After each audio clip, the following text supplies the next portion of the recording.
Hai kawan-kawan, gimana kabarnya? Semoga baik-baik saja ya. Kali ini kita akan ngebahas oneness. Mari kita lihat video oneness berikut ini.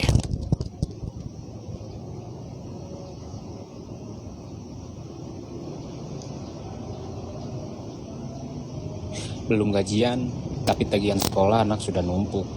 Sempat kepikir sih. Yeremia menyebutkan bahwa yang membangun bait Allah itu tunas Daud. Ya, satu-satunya yang mengklaim dirinya sebagai sang tunas anak keturunan Daud adalah Isa Al-Masih, Yesus, dalam kitab Wahyu. Ya, akulah sang tunas. Ya, akulah tunas Daud yang gilang gemilang. Ya. Nah, nubuatan ini harus terjadi nih. Harus terjadi ya, karena Mesias Raja Israel, nah Mesias yang juga menyelamatkan Israel, hanya Mesias juga yang akan membangun bait Allah. Gak ada yang lain nih, gak ada yang lain. Ya. Hanya Mesias, nubuatannya nih begini nih nubuatannya. Ya. Jadi Mesias lah yang dinanti-nantikan orang untuk datang lagi menyelamatkan seluruh manusia. Makanya dari garis keturunan Daud itu sangat penting. Oh, begitu ya. Nubuatannya itu bahwa dia anak Daud. Dan itu adalah kingship, statusnya, royalshipnya dia yang gak bisa hilang. Ya, itu Pak. justru kata keturunan Daud atau anak Daud ini menegaskan bahwa inilah keturunan Mesias yang akan melahirkan Mesias ya. Ya, dari Daud lah keturunan Mesias. Nggak ada lagi yang lain, nggak bisa. Ya. Kingship Yesus itu dapat dari Daud juga. Iya. Ya, dan nubuatan tentang pembangunan bait Allah yang sebenarnya bait Mesias, ya itu jelas dibangun oleh Mesias. Iya. Dan Baik. Yesus sendiri mengklaim, akulah sang tunas, tunas keturunan Daud. Ya, baik. Dalam Al-Quran, Isa tidak pernah disebut keturunan Daud, melainkan putra Maryam. Nah, apakah ini menunjukkan bahwa pandangan Alkitab dan Al-Quran memang berasal dari dua dasar sejarah dan iman yang berbeda? Ya, yang paling utama adalah dasar teologis yang berbeda. Di dalam Islam tidak mengenal konsep tentang mesianik tadi. Ya. Kingship, bahwa keturunan Daud atau Daud lah atau Mesias lah yang akan jadi juru selamat. Ya, itu nggak dikenal tentang konsep teologis di situ. Ya, Apakah dengan pernyataan Pak Arif ini ingin menunjukkan bahwa kalau Al-Quran hanya melihat silsilah secara manusiawinya saja? Secara jasmani aja. Makanya dia disebut sebagai Ibnu Maryam, Ibn Maryam, jadi sebagai anak Maria. Ya, gitu. Isa bin Maryam, Isa ibnu Maryam. Ya, jadi digambarkan seperti secara teologis di dalam Al-Quran bahwa ya dia hanya sekedar manusia yang lahir dari jasmani perempuan. That's it, gitu loh. Ya. Padahal kalau kita lebih dalam lagi ya membaca itu kita bisa melihat nature-nya dia. Ya, yang berbeda dengan manusia lainnya. Itu.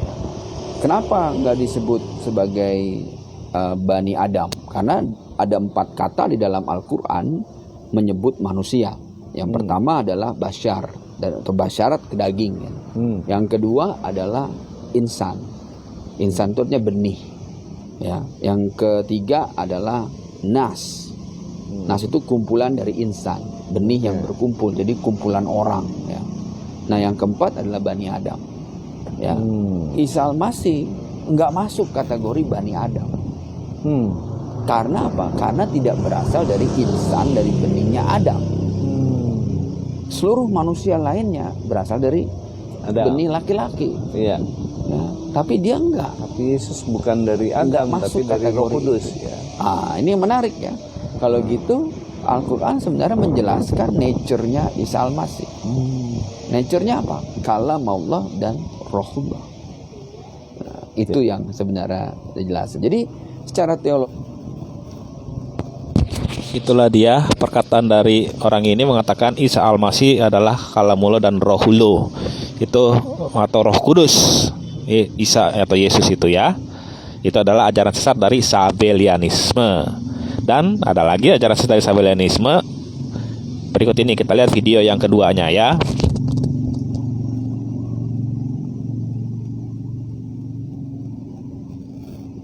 Yang canggih-canggih itu Israel, saudara.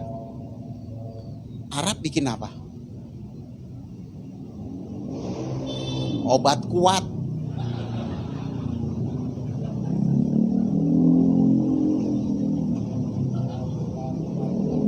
Kawin mulu kerja. Nah, saudaraku yang dikasih Tuhan, jadi kita harus mengenali Allah kita. Amin. Yang kedua, kenapa Yesus itu ditebut Tuhan?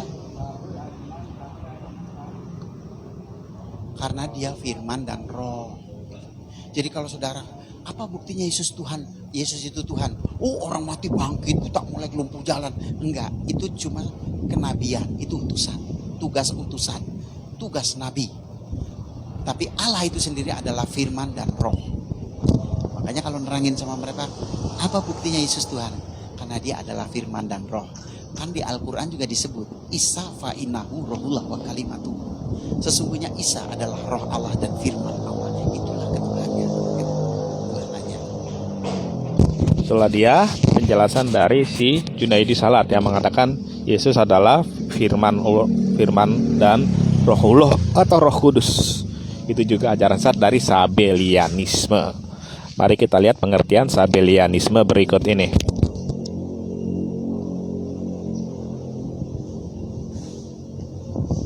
Sabellianisme merupakan bidat dalam gereja timur yang merupakan bentuk modalisme teologis. Sabellianisme adalah kepercayaan bahwa Bapa, Anak, dan Roh Kudus adalah tiga mode atau aspek Allah yang berbeda yang bertentangan dengan pandangan Tritunggal tentang tiga pribadi yang berbeda dalam ketuhanan. Sabellius menganggap Yesus sebagai Allah sambil menyangkal prioritas pribadi dalam Tuhan yang memegang kepercayaan yang mirip dengan modalistik monarki.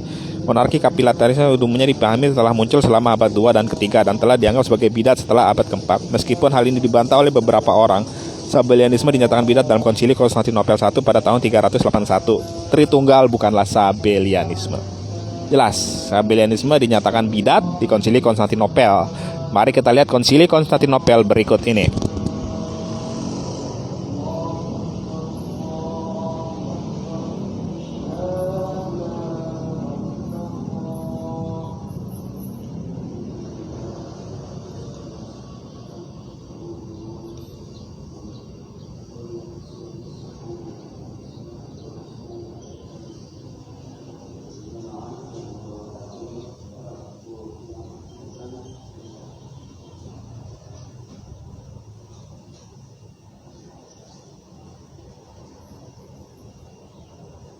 Di lain pihak, kekristenan versi Konsili Nikea I juga punya pembela. Selain Anastasius, para papa Kapadokia juga mengangkat wacana Tritunggal yang sangat mempengaruhi sidang konsili di Konstantinopel. Apollinaris, uskup Laodikea, teolog pro-Nikea lainnya malah menimbulkan kontroversi.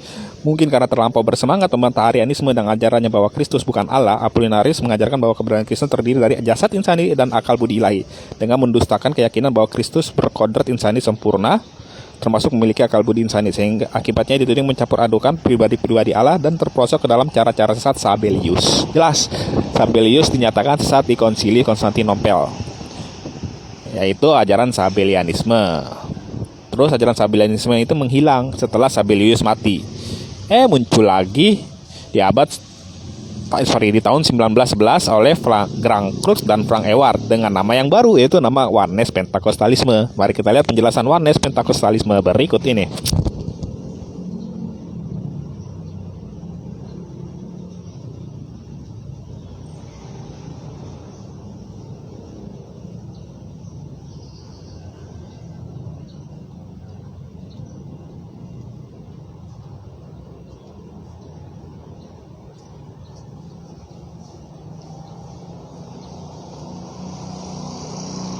Sejak 1914 dalam gerakan sidang jemaat Allah lahir sebuah aliran doktrinal yang hingga kini disebut Oneness Pentakostalisme, akan disingkat OP. Sebutan lain dari OP adalah Jesus Only. Kelahiran OP sebenarnya dimulai sejak tahun 1911 oleh Grant Cook dan Frank Ewart. Jadi tahun 1911 Klang Fook dan Frank Ewart mengajarkan nama yang baru, yaitu nama Oneness Pentakostalisme. Jubah baru tapi isi usang. Nama baru tapi isi usang. Isi yang sudah ada sebelumnya itu ajaran isi dari Sabellianisme. Jadi ajarannya alias sama saja, alias podo wae dengan ajaran Sabellianisme, tapi dengan nama yang baru, yaitu nama Oneness Pentakostalisme. Jadi jelas tuh orang ini mengajarkan Oneness Pentakostalisme, yaitu yang mengajarkan Yesus adalah Bapa, Yesus adalah Roh Kudus. Itu adalah ajaran sesat dari Oneness Pentakostalisme. Oke?